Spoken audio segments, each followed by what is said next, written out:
Halo guys, perkenalkan nama saya Raffi Caradewangga dari kelas 11.4, absen 31. Nah, hari ini aku akan membahas soal-soal yang ada di buku paket, terutama pada halaman 76. Nah, untuk nomor spesifiknya itu dari nomor 25 sampai 55. Selamat menyaksikan. Oke, dan saya akan menjawab beserta dengan alasannya. Oke, jadi nomor 1 atau nomor 25 ada soal yang bertanya tentang organisasi bentukan Jepang yang anggota-anggotanya terdiri atas bermacam-macam hokokai atau himpunan kebaktian sesuai bidang profesinya adalah. Nah, di sini ada pilihan ganda yang menyebutkan A. Putra, B. Gerakan 3A, C. Chuo Sangiin, D. Majelis Isma'ala Indonesia, dan E. Jawa Hokokai. Nah, jawabannya itu yang E ya, Jawa Hokokai. Kenapa? Alasannya karena Jawa Hokokai adalah organisasi induk yang menaungi berbagai hokokai. Oke, selanjutnya ada nomor 26. Nah, soalnya itu Jepang datang ke Indonesia dengan membawa propaganda simpatik, yaitu A. Mengusahakan kemakmuran bagi bangsa Indonesia, B. Memberikan kebebasan beragama, C. Meningkatkan kesejahteraan bangsa Indonesia, dan D. Melindungi Indonesia dari ancaman bangsa Barat, dan E. Menumbuhkan perekonomian Indonesia. Nah, untuk jawabannya sendiri itu yang D ya, atau melindungi Indonesia dari ancaman bangsa Barat. Kenapa? Karena alasan propaganda Jepang yaitu Jepang sebagai saudara tua. Oke, selanjutnya nomor 27. Nah, nomor 27 ini bertanyakan tentang empat serangkai putra. Oke, jadi soalnya itu berikut adalah empat serangkai putra. Kecuali, nah di sini yang pertama ada Insinyur Soekarno, Dr. Muhammad Hatta, Ki Hajar Dewantara, Muhammad Yamin, dan Ki Hajar Mas Mansur. Nah, jawabannya itu yang Ki Hajar Mas Mansur ya. Oke, karena di empat serangkai putra itu eh, ada Insinyur Soekarno, Muhammad Hatta, Ki Hajar Dewantara, dan Muhammad Yamin. Nah, yang nggak ada yaitu Ki Hajar Mas Mansur. Selanjutnya nomor 28. Nah, di nomor 28 ini soal bertanyakan tentang organisasi yang dibentuk Jepang sebagai badan penasihat pusat adalah A. Chuo Sangein, B. Putra, C. Gerakan 3A, D. Jauh Hokokai, dan E. MIAI. Nah, untuk jawaban yang benar yaitu yang A ya, Chuo Sangiin. Kenapa? Alasannya karena Chuo Sangiin berfungsi memberi saran kepada pemerintah militer Jepang dan menjadi sarana komunikasi dengan tokoh Indonesia. Nah, selanjutnya nomor 29. Nah, di nomor 29 ini soal bertanyakan tentang komisi yang bertugas menyusun tata bahasa dan kosakata bahasa Indonesia pada masa Jepang adalah, nah, yang A. Komisi Suwandi, B. Komisi Suvisman, C. Komisi Van Ophuijsen, D. Komisi Bahasa Nasional, E. Komisi Pendidikan. Nah, yang benar itu yang C ya, Komisi Van Ophuijsen. Nah, kenapa? Karena komisi ini bertugas menyempurnakan penggunaan bahasa Indonesia agar lebih teratur dan baku. Nah, selanjutnya soal ke-30 eh, bertanyakan tentang tujuan utama pembentukan Jawa Hokokai pada tahun 1944 adalah, nah yang pertama A. Membentuk partai politik, B. Membentuk pasukan militer, C. Menggalang dukungan rakyat agar rela berkorban demi Jepang, D. Memperjuangkan kemerdekaan, E. Mengatur pemerintahan daerah. Nah, untuk jawaban yang benar yaitu yang C, yaitu menggalang dukungan rakyat agar rela berkorban demi Jepang. Nah, kenapa sih? Kenapa alasannya C. Menggalang dukungan rakyat agar rela berkorban demi Jepang. Kenapa? Karena Jawa Hokokai bersifat organisasi massa yang memobilisasi tenaga, harta, dan pikiran rakyat untuk mendukung perang Jepang. Oke, selanjutnya nomor 31. Di nomor 31 ini ada soal bertanyakan tentang organisasi Islam yang menjadi tempat bermusyawarah dan berdialog pada masa Jepang adalah A. Putra, B. Majelis Islam A'la Indonesia atau MIAI, C. Gerakan 3A, D. Cuo Sangiin, dan E. Jawa Hokokai. Nah, yang benar itu yang B ya, MIAI. Kenapa? Karena MIAI menjadi wadah koordinasi organisasi-organisasi Islam meskipun berada di bawah pengawasan Jepang. Selanjutnya ada nomor 32. Di nomor 32 ini bertanyakan soal tentang organisasi militer bentuk Jepang yang kemudian menjadi cikal bakal TNI. Adalah yang pertama ada A. Seinendan, B. Keibodan, C. Heiho, D. Peta, E. Fujinkai. Nah, jawabannya itu udah pasti yang D dong. Kenapa? Karena Peta melatih pemuda Indonesia secara militer dan banyak perwiranya menjadi tokoh penting TNI setelah kemerdekaan. Oke, selanjutnya nomor 33.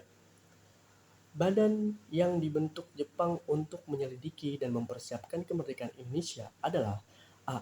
Chuo Sangiin, B. Shu Sangiin, C. BPUPKI, D. PPKI, E. Putra.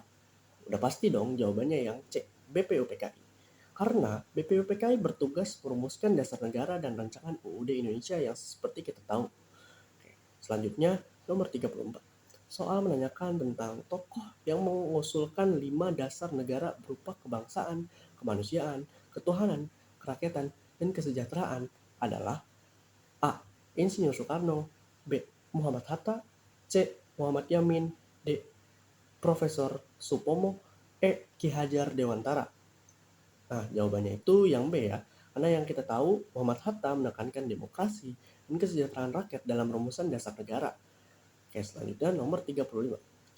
Di nomor 35 ini soal bertanyakan tentang tokoh yang mengemukakan teori negara integralistik adalah A. Soekarno, B. Muhammad Hatta, C. Muhammad Yamin, D. Supomo, E. Ahmad Subarjo. Nah, jawabannya itu yang Supomo ya, atau D. Kenapa? Karena Profesor Supomo berpandangan bahwa negara harus menyatukan seluruh golongan berbagai satu kesatuan. Nah, untuk soal nomor 36. Di nomor 36 ini soal menanyakan tentang badan yang bertugas memberi usul dan menjawab pertanyaan pemerintahan Jepang adalah nah, A. Chuo Sangiin, B. Putra, C. MIAI, D. Jawa Hokokai, dan E. Gerakan 3A. Nah, udah pasti dong jawabannya yang A. Chuo Sangiin. Kenapa? Karena Chuo Sangiin merupakan badan penasihat pusat bagi pemerintah Jepang. Oke, selanjutnya kita ke nomor 37. Di nomor 37 soalnya menanyakan tentang dampak positif pendudukan Jepang bagi bangsa Indonesia adalah nah, A. Kesejahteraan meningkat, B. Pemuda mendapat pendidikan dan latihan militer, C. Kebebasan politik, D. Ekonomi stabil, E. Pers berkembang. Nah, untuk jawaban yang benar itu yang pasti B ya.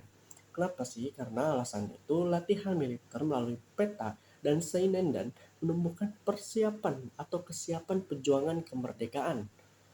Selanjutnya nomor 38. Uh, soal membahas tentang tokoh yang mengusulkan dasar negara berupa kebangsaan, internasionalisme, mufakat, kesejahteraan sosial, dan ketuhanan adalah A. Soekarno, B. Muhammad Hatta, C. Muhammad Yamin, D. Supomo, dan E. Ahmad Subarjo. Nah, udah pasti dong jawabannya yang B. Muhammad Hatta. Kenapa? Alasannya kenapa sih? Kenapa Muhammad Hatta? Karena rumusan Hatta itu menekankan musyawarah dan keadilan sosial yang seperti kita tahu. Nah, untuk nomor 39. Berikut yang bukan merupakan dampak positif pendudukan Jepang adalah A. Formosa, B. Berkembangnya bahasa Indonesia, C. Tumbuhnya nasionalisme, D. Keterlibatan rakyat dalam pemerintahan, E. Pengalaman organisasi. Nah, udah pasti dong. Ini jawabannya yang A. Romusa. Karena Romusa adalah kerja paksa yang menyengsarakan rakyat. Nomor 40. Soal bertanya tentang dokumen hasil panitia 9. Itu disebut apa? Nah, udah pasti jawabannya yang B. Piagam Jakarta. Karena Piagam Jakarta itu menjadi dasar pembukaan UUD 1945 yang seperti kita ucapkan pada setiap upacara. Nah, nomor 41. Soal Ketua Panitia kecil, perancang UUD 1945 adalah A. Soekarno, B. Muhammad Hatta, C. Muhammad Yamin, D. Supomo, dan E. Ahmad Subarjo. Nah, udah pasti Ahmad Subarjo dong, karena jawaban yang benar adalah D. Supomo. Kenapa? Karena Supomo ahli hukum tata negara dan dipercaya memimpin perancangan UUD. Selanjutnya soal 43. Tujuan berbunyi Jepang membentuk Seinendan dan Hizbullah adalah, udah pasti jawabannya yang A, menyiapkan tenaga perang. Karena kedua organisasi melatih pemuda untuk membantu kepentingan militer Jepang. Nah, nomor 44. BPUPKI dibubarkan pada tanggal, udah pasti pada tanggal 7 Agustus 1945 dong, atau jawabannya yang A. Selanjutnya ada nomor 45. Seniman ludruk yang berani mengkritik Jepang adalah A. Cak Kartolo, B. Cak Kandar, C. Cak Durasim, D. Cak Nur Hasim, E. Cak Makro. Nah, jawaban yang benar itu adalah C. Cak Durasim. Kemudian nomor 46. Soal pengarang novel Taufan di atas Asia adalah, nah, jawaban yang benar itu B ya, Sanusi Pane. Kenapa? Karena Sanusi Pane itu seperti yang dikenal sebagai sastrawan nasionalis pada masa pendudukan Jepang. Nomor 47. Soal itu bertanyakan tentang organisasi militer yang langsung membantu tentara Jepang di medan perang adalah A. Peta, B. Heiho, C. Seinendan, D. Keibo, dan E. Fujinkai. Nah, jawaban yang benar itu B ya, Heiho. Kenapa? Karena Heiho menjadi pasukan pembantu tentara Jepang secara langsung. Nah, untuk soal 48, wilayah Indonesia yang dijanjikan kemerdekaan oleh Jepang adalah wilayah A. Bekas Hindia Belanda, B. Jajahan Inggris, C. Jajahan Portugis, D. Jajahan Spanyol, E. Jajahan Jerman. Udah pasti dong jawabannya yang A. Karena wilayah Indonesia saat itu adalah bekas Hindia Belanda. Nah, selanjutnya nomor 49. Lembaga kebudayaan bentukan Jepang adalah A. Keimin Bunkashi Doso, B. Tonari Gumi, C. Seinendan, D. Keibo, dan E. Fujinkai. Nah, jawabannya itu yang A ya guys. Karena Keimin Bunkashi Doso mengawasi dan mengarahkan kegiatan seni dan budaya. Selanjutnya, soal nomor 50. Pemanggil Soekarno Hatta ke Dalat dilatar belakangi oleh A. Jatuhnya Pulau Saipan ke tangan sekutu, B. Kekalahan Jepang, C. Proklamasi, D. Pembentukan PPKI, E. Sidang BPUPKI. Nah, yang benar itu jawabannya yang A ya guys. Kenapa? Karena kekalahan Jepang membuat mereka menjanjikan kemerdekaan. Selanjutnya nomor 51. Soal kebijakan awal Jepang di Indonesia adalah, nah, udah pasti jawabannya yang A dong, mewajibkan penggunaan bahasa Jepang. Karena bahasa Jepang diwajibkan sebagai simbol kekuasaan pada masa itu. Selanjutnya nomor 52. Sistem autarki. Berarti A. Setiap daerah mencukupi kebutuhannya sendiri, B. Ekonomi bebas, C. Ekonomi sosialis, D. Ekonomi kolonial, E. Kerja paksa. Nah, jawaban yang benar itu yang A ya guys. Atau setiap daerah mencukupi kebutuhannya sendiri. Nah, soal nomor 53. Berikut ini bukan termasuk dasar negara menurut Soekarno adalah A. Kebangsaan, B. Kemanusiaan, C. Mufakat, D. Kebutuhan, dan E. Kesejahteraan sosial. Nah, jawabannya itu yang E ya, kesejahteraan sosial. Nomor 54. Sistem rukun tetangga pada masa Jepang disebut, nah udah pasti B. Tonari Gumi. Kenapa? Karena Tonari Gumi digunakan untuk mengawasi dan mengontrol rakyat. Nah, selanjutnya nomor 55. Di nomor 55 atau di soal terakhir ini menanyakan tentang tujuan utama pembentukan PPKI adalah A. Membantu Jepang, B. Mempersiapkan kemerdekaan Indonesia, C. Mengawasi BPUPKI, D. Membentuk tentara, E. Menyusun propaganda. Nah, jawaban yang pasti itu B dong. Kenapa? Karena PPKI bertugas menindaklanjuti hasil BPUPKI dan mempersiapkan kemerdekaan. Itulah beberapa soal yang bisa saya jelaskan pada video ini terkait nomor 25 hingga 55. Saya Raffi Dewangga pamit undur diri. Wassalamualaikum warahmatullahi wabarakatuh.